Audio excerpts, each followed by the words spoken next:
Advertencia: el video que verás a continuación fue hecho por un principiante en este formato de videos, por lo que recomiendo siempre ver la caja de comentarios para cualquier posible corrección que alguien me haya hecho. También, si decides corregirme, te lo pido que lo hagas de manera respetuosa, por favor. Lo mejor es aprovechar ese espacio para un aprendizaje mutuo. Pero si decides venir a atacarme, solamente te haré saber que no vas a salir de aquí con algo de mi parte. Te agradezco por leer. No se necesita mucha introducción para saber lo que es una empresa y el rol que ésta ejerce en nuestras vidas o la importancia en la sociedad. Sin embargo, hay algunas contradicciones en esas afirmaciones que nos hacen cuestionar si realmente la gente ve a las empresas como realmente lo que son. Yo tampoco las veo en su totalidad, pero sí conozco parcialmente una parte de esa estructura que me gustaría compartir con ustedes el día de hoy. Para empezar, voy a iniciar con un caso que se hizo medianamente viral en su momento, y fue la ley Don't Say Gay. Esta fue propuesta en marzo del 2022 por el Senado de Florida y el Partido Republicano, la cual trataba de que no se podía enseñar temas LGBT en las escuelas primarias de Florida. Hay algunas otras versiones que decían que los LGBT no podían mencionar estos temas, pero el propósito se mantiene. Desde aquí ya se podían oler problemas, sobre todo al saber que el gobernador era DeSantis, un conservador acérrimo que tiene un historial de apoyo a las medidas anti-LGBT en el estado. Pero todo empeoró cuando se reveló que Disney había financiado este partido en su momento, lo cual hizo que muchos llegaran a relacionar que Disney invirtió en este partido por esta propuesta, lo que hizo que tanto civiles como empleados protestaran en contra de Disney al apoyar esto. Debido a esto, Bob Chapek, el presidente ejecutivo de la compañía, anunció que la compañía dejaría de hacer donaciones políticas en Florida después de décadas de contribuir generosamente, principalmente a los republicanos, incluido DeSantis. Y sí, lo que hicieron ambos está mal, pero hoy nos centraremos en la propuesta porque ya sería un debate para otra ocasión.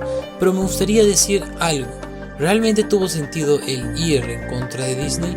Porque sí, por supuesto que esta donación apoyaría a esa propuesta conservadora, sobre todo cuando los datos que demuestran que los jóvenes LGBT registran menores tasas de intento de suicidio cuando tienen acceso a espacios de afirmación LGBT. Pero es válido pensar que las empresas nos deben algo o deben ir a favor de nuestros intereses.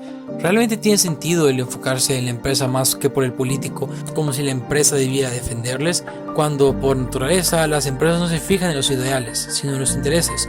Y no estoy diciendo que estoy de acuerdo con esto, de hecho es algo realmente malo, pero me gustaría exponer el tema de este video, el cual es que las empresas no son tus amigas. Esto sucede en dos puntos: en primera por los objetivos de la empresa y en segunda por el contexto sociopolítico. Desenglosemos cada parte.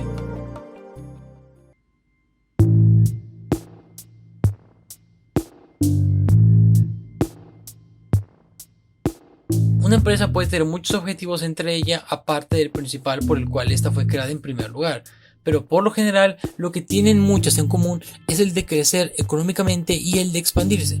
Esto sobre todo con empresas internacionales, y es que por lo general el principal objetivo es el de crecer económicamente y socialmente, por lo que se entiende que las empresas se apelen más a esto que a lo correcto, a excepción de obras caritativas. Y relativo. Volviendo al ejemplo de Disney, uno podría pensar que Disney apostó a este partido por sus propuestas, pero a pesar de que es muy probable que ya las sabía, ¿por qué este habría de invertir en algo que claramente sabía que tiene propuestas no muy éticas? Lo cierto es que esto no tendría sentido, y más aún pensar que realmente ese era su objetivo, el de fijarse en esas propuestas. Lo más probable sea que Disney invirtió dinero en este partido porque sería el que le regresaría más capital, y no solo porque es la naturaleza de un emprendimiento el invertir en lo que más le regrese, sino que nos fijamos bien, Disney ya ha hecho esto por sobre los valores éticos. Les daré un ejemplo. Bien, ellos pueden decir que son inclusivos y liberadores, pero claro, no dudan en tapar la cara a la portada de Pantera Negra únicamente porque la imagen de una persona de tez negra en primera plana no se vendería en China, o quitar un diálogo de la película Onward que confirmaba que una personaje era lesbiana porque no se vendería en Rusia, o hasta censurar escenas enteras, o cuando hasta no pudieron publicar su corto Out porque tenía un personaje gay en el país susodicho, y estos solamente se quedaron callados y de brazos cruzados. Debido a esto, tiene más sentido pensar que Disney hace estas acciones más por el dinero que por querer realmente atacar a las minorías, Y de nuevo, tiene lógica. Debido a esto, es más factible el pensar que apoyó a esos candidatos porque serían los que más inversión les traería. Y digo, después de que Lightyear fuera prohibida en más de 10 países de Oriente, está más claro que no se volverían a arriesgar sabiendo lo que perdieron. Así que tiene más sentido que todo lo haga por el dinero más que por realmente querer atacar a alguien a propósito. Pero esto tiene lógica sabiendo que esta es la meta principal de una empresa que se preocupa mucho por su estado económico, el de crecer a expensas de todo. Y como dije anteriormente, no estoy diciendo que esto esté bien, ¿de acuerdo? Por supuesto que no lo está y muchos hemos sido víctima de ello, pero que tiene sentido sobre todo con empresas transnacionales. Eso o porque el partido le regresaría el futuro a favor, pero ya hablaré de esto. Tomando otro ejemplo, tenemos a Walmart, y es que Walmart es una empresa muy rica y trae muchos beneficios a los países que adquieren sus franquicias. Si vemos el crecimiento económico, podemos confirmar esto sabiendo que han generado actualmente más de 500.000 millones de dólares. Y tan solo ver lo que le ha generado a México y Centroamérica para ver cuánto vale al país tener a Walmart. Por lo que sí, genera bastante, trae cantidad de productos a la población y genera miles de empleos. Pero ahora, si lo vemos del lado del empleado, el panorama cambia. Y es que te propongo una cuestión. En Estados Unidos, a inicios de marzo de este año, en Portland, todos los supermercados Walmart cerraron, dejando más de 500 empleados sin su etiqueta susodicha. Los motivos oficiales fueron porque supuestamente no alcanzaron las proyectas financieras, bajas ventas y demás. Pero hay un factor que puede ser responsable y que puede tener más sentido, y es la sindicalización. Esto debido a que ya ha sucedido antes, hasta incluso en otros países. En el 2005, en Canadá, varios Walmart llegaron a ser cerrados en la ubicación de Jonquière, en Quebec, y aquí ya fue más explícito que fue debido a que los trabajadores obtuvieran certificación sindical. Y es que Walmart, en vez de tratar de negociar los acuerdos con el sindicato, Walmart despidió a todos y se despidió de todos en esa zona. Y Walmart dijo que le había dicho al sindicato United Food and Commercial Workers durante las negociaciones para un primer contrato que la situación financiera de la tienda era precaria, ya que la compañía dijo que las demandas del sindicato habrían requerido más contrataciones y más horas, pero a su vez el sindicato cuestionó la afirmación de Walmart de que el cierre se debió a razones financieras, ya que el portavoz de United Food and Commercial Workers Canadá, Michael Foreman, dijo a CBC Business News que el cierre fue una grave infracción de la práctica laboral y un asalto a todos los canadienses, y dijo que el sindicato continuaría la lucha, pero al final todo terminaría como comenté en un inicio. Debido a esto, Walmart fue llamado por el sindical como firmemente antisindical. Después llegó a enfrentar solicitudes de certificación en aproximadamente una docena de otras ubicaciones en Quebec, Saskatchewan y Columbia Británica, incluidas solicitudes que representan a trabajadores en 7 departamentos de Walmart Tire y Lube Express en antes de Cristo. Y esto llevaba pasando un tiempo en el país, ya que una tienda Walmart en Windsor, Ontario, obtuvo la certificación sindical en 1997, después de que una junta laboral de Ontario dictaminara que la empresa era culpable de prácticas laborales injustas durante la campaña de organización. Pero 3 años después, la certificación se perdió cuando el local colapsó. Pero bueno, creo que ya quedó claro el punto, y es que Walmart se ha mantenido muy distante ante la sindicalización y por consiguiente por sus trabajadores. Volviendo a su país de origen, podemos ver que tanto como en el anterior país hay ejemplos similares al de Canadá que nos ayudan a ver que este país pasa por el mismo problema. Por ejemplo, en abril de 2015, el Sindicato Internacional de Trabajadores Comerciales y de Alimentos Unidos presentó un reclamo ante la Junta Nacional de Relaciones Laborales de que el cierre de 5 tiendas de Walmart se realizó en represalia por un historial de activismo laboral en una de las ubicaciones, en lugar de problemas que citó el minorista, informa el New York Times. El sindicato estaba solicitando a la agencia gubernamental una orden judicial que requiera que Walmart vuelva a contratar a los 2.200 trabajadores que fueron despedidos temporalmente o afectados por los cierres. Desde que Walmart cerró las 5 tiendas este mes, citando problemas externos como la causa, se despertaron por sospechas, especialmente porque una ubicación cerrada fue el sitio del primer ataque estadounidense en una tienda Walmart. Un empleado de esta tienda ubicada en Pico Rivera, California, le dijo a CBS Los Ángeles que algunos compañeros de trabajo creían que la compañía estaba apuntando a los empleados que se habían pronunciado en contra de las prácticas laborales de Walmart. Walmart se ha centrado en esta tienda porque los asociados han estado entre los asociados más activos en todo el país para mejorar las condiciones de trabajo. según el reclamo del sindicato a la NRB, informó The Times. Sin embargo, al final no se consiguió nada.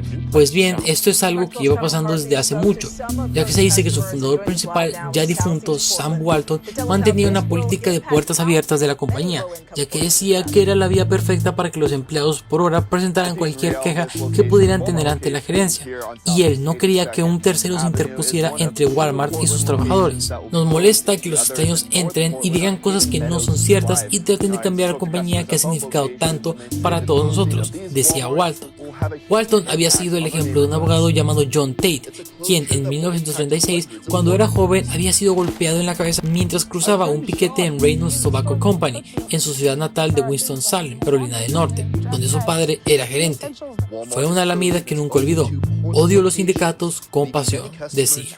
Desde entonces se convirtió en un conservador ferviente que interpretó sus enfrentamientos con los líderes sindicales como un aspecto de una lucha mayor por la libertad, llevada a cabo por estadounidenses bien pensados. Perfeccionó el arte de evitar sindicatos, podría decirse.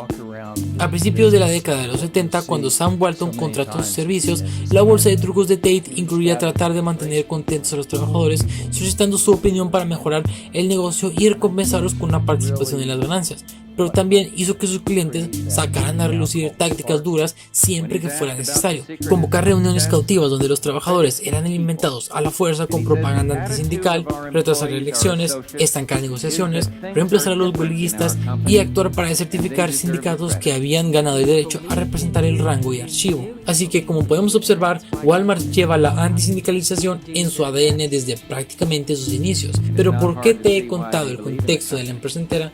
Pues bueno, como expliqué, en Canadá, Walmart no quiso escuchar las exigencias de los sindicales que pedían más horas pagadas, y en Estados Unidos aumentó los salarios de entrada para los asociados a por lo menos $9 la hora, con el objetivo de aumentarlo a por lo menos $10 la hora para febrero del 2016. Si bien esto está por encima del salario mínimo federal de $7.25 la hora, todavía era mucho menos que la tarifa de $15 por hora por la que muchos activistas laborales han estado haciendo campaña.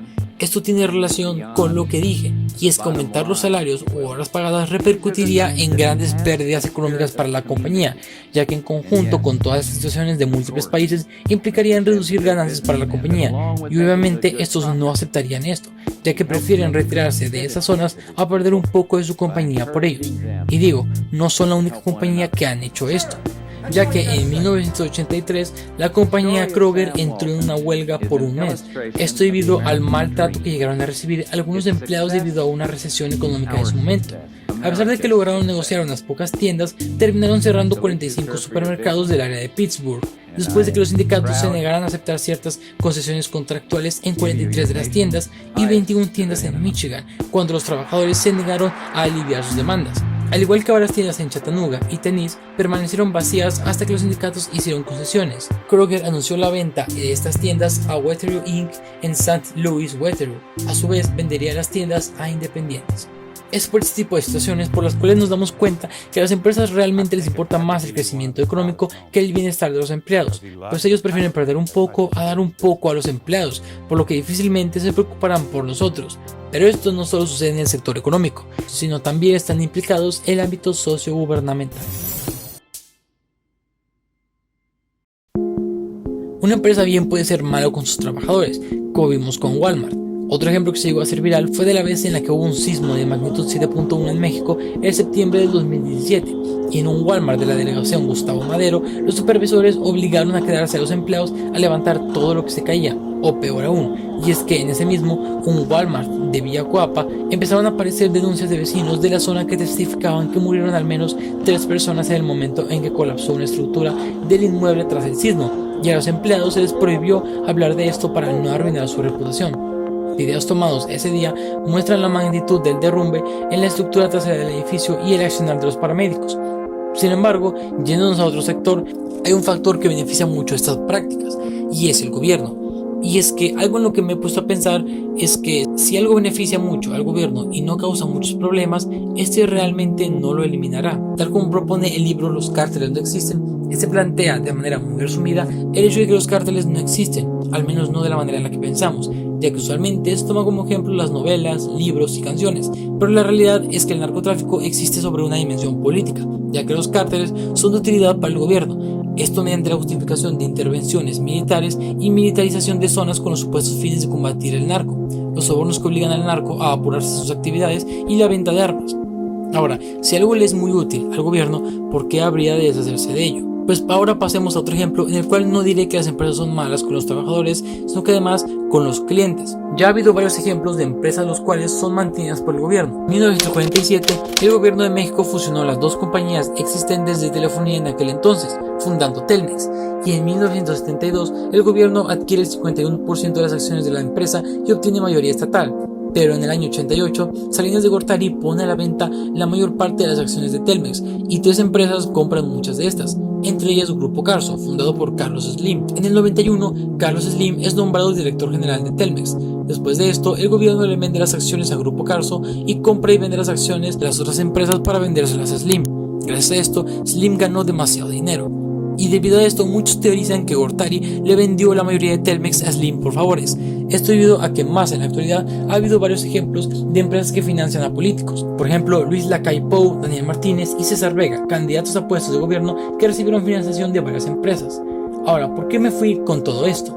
Pues bueno, para decirte cómo el gobierno crea y mantiene a los monopolios de manera que estos les sirvan a futuro y a su vez estas compañías aprovechan que son las únicas en el mercado para abusar de su poder y subir los precios, dando un mal servicio, al menos hablando en México, como por ejemplo la luz que se va a cada rato, el agua no suele llegar en buenas condiciones, el internet suele alentarse demasiado y a eso es lo que voy con todo esto. Es decir, el hecho de que algunas compañías aprovechen su estado de monopolio para usar su poder y aprovechar de sacar el máximo dinero posible. También aprovechar lo que algunos llegan a serle de utilidad al gobierno. Y esto únicamente hablando de los clientes, y no hablaremos de los desfases del sistema capitalista como son los monopolios o la imposibilidad del libre comercio como suelen decir que defiende. Pero el fin de todo esto es ver cómo es que muchas de las empresas son malas con los empleados debido a su contexto sociogubernamental, ya que estas llegan a serle de utilidad a varios gobiernos y estos gobiernos mismos los mantienen. Y como dije en un inicio, si estos les son de utilidad, no veo el por qué realmente van a querer deshacerse de ellos.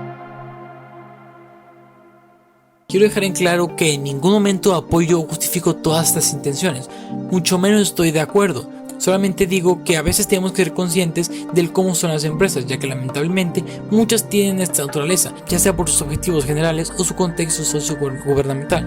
Por supuesto que debemos de generar un cambio y exigir por mejores derechos. Sin embargo, por lo menos tenemos que ser conscientes el por qué esas empresas actúan de esta manera.